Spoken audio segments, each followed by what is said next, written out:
한양은 명당인가? 한양은 원래 본래 고구려의 북한상군이었다. 신라 진흥왕이 북한산에 와서 국경을 정하고 진흥왕 순수비를 세웠다. 고려 초기에 양주라고 고쳤고 문종이 남경이라 했다. 충수강 때 김희재가 도선의 밀기를 인용했다.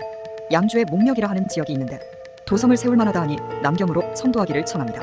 고려 숙종 때에 윤관 등이 한양터를 살펴보고 삼각산 백악의 남쪽 산 모양과 수세가 흥비기의 기록에 부합되는 것입니다. 임좌병양으로 지형을 따라 도성을 건설하소서 하니 궁궐을 세워 남경이라 했다. 고려 때부터 명당이라고 한 곳에 조선이 수도를 이전했던 것이다. 무학대사의 왕십리 이야기는 사실이 아니다. 수도는 세 가지가 있어야 한다. 1394년 11월 3일 도평위사사에서 종묘와 궁궐과 성곽에 대해 글을 올렸다. 종묘는 조종을 봉안하여 효성과 공경을 높이는 것이다. 궁궐은 국가의 존엄성을 보이고 정령을 내는 것이다. 성곽은 안팎을 엄하게 하고 나라를 굳게 지키려는 것이다. 이 세 가지는 나라를 가진 사람들이 제일 먼저 해야 하는 것이다. 즉 종묘 궁궐 성곽을 수도의 기본 조건이라고 명시했다. 이방원이 영납제를 진짜 만났을까? 1394년 11월 19일 태종이 황제의 우대를 받고 돌아오다. 당시는 이방원이 왕자이던 시절이다. 명나라의 수도는 남경에 있었다. 한양에서 남경은 양쯔강 유역까지 가야 하니 먼 길이었다. 어쩌면 생사를 모를 정도의 길이었다. 명나라 선비들이 태종을 보고 조선세자라 하면서 존경하였으며 태종이 영부를 지날 때는 연왕, 즉 훗날의 영납제를 직접 만났다. 북경을 거쳐가니 당시 북경, 즉 영경의 왕이던 주체를 만났다 한다. 사신이 황제를 만나러 가는 길에 연왕을 만난다는 것은 월권 같은 일이다. 그래서 이것이 사실일까 의심스럽다. 반역에 해당하는 일이다. 경복궁에 개조당이라는 건물이 있다. 세종이 세자이던 문종이 임금을 대신해 신하들의 조회를 받으라고 만들었다 한다. 신하들은 반대했다. 임금이 둘이 아닌데 조회하는 건물을 별도로 지을 수는 없다. 임금이 선의하려고 해도 반대하던 조선의 신하들이다. 영모를 꾀하지 않고서는 가능하지 않다. 그래서 문종은 임금이 되자 개조당을 없애라고 했다. 오늘날 왜 우선 복원했는지 모르겠다. 국가유산청이 모든 것을 알고 하는 것 같지 않다. 내 무덤은 내가 정한다. 1394년 12월 19일 임금이 과주에 행차하여 능터를 보려고 하였다. 신하들이 배를 타고 간다 해도 위험한데 얼음이 아직 굳지 않았으니 어찌 건너겠습니까? 하고 말려 중지했다. 12월 20일 임금이 또 여울물을 건너서 과주에 행차하려고 했다.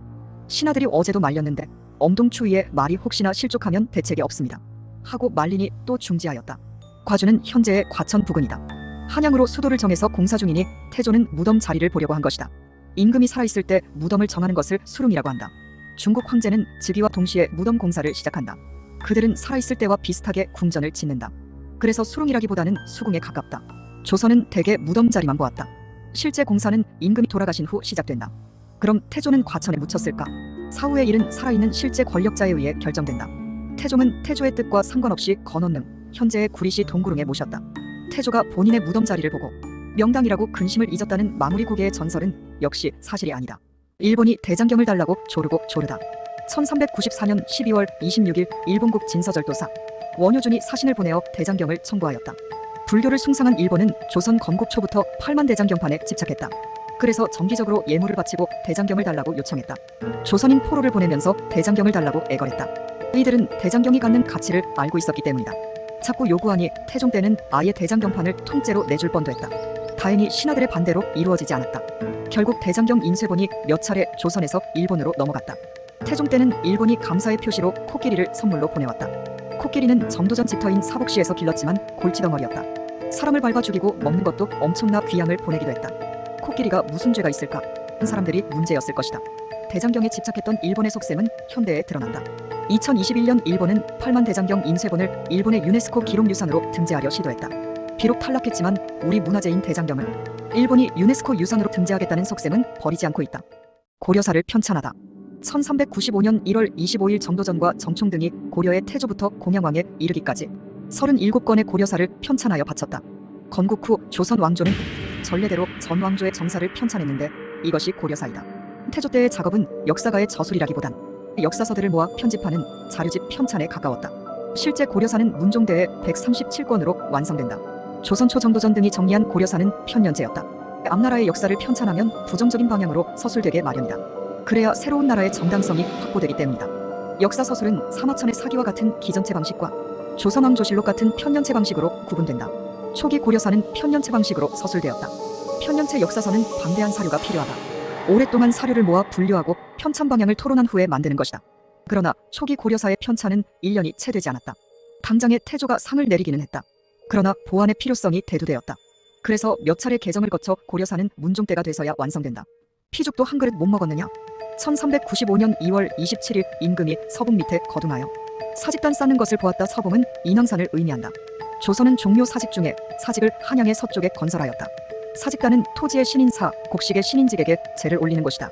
단은 행사를 위해 약간 높인 공간을 의미한다. 종묘와 달리 사직단은 전국에 있었다. 부산에 사직 야구장이 있다. 사직단 흔적이다. 곡식의 신은 오곡을 관장한다. 오곡은 무엇일까? 오곡은 동양에서 중요하다고 생각한 작물이다. 오곡을 뽑은 것은 동양의 오행사상과 맞춘 것이다. 오곡은 시기마다 나라마다 조금씩 다르다.